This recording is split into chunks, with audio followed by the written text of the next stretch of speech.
Hello everyone, welcome to our YouTube channel where we share daily online tips and hacks.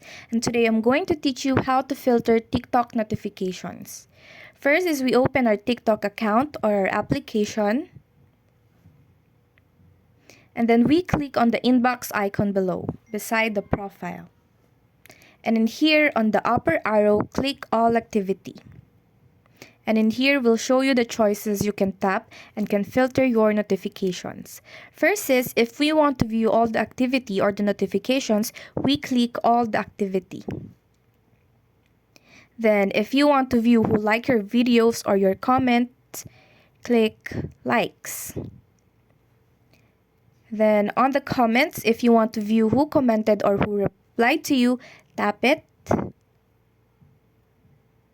And then who mentioned and tagged you, who followed you back, and etc. And that's how you filter your TikTok notifications. If you enjoyed our video, please like and subscribe.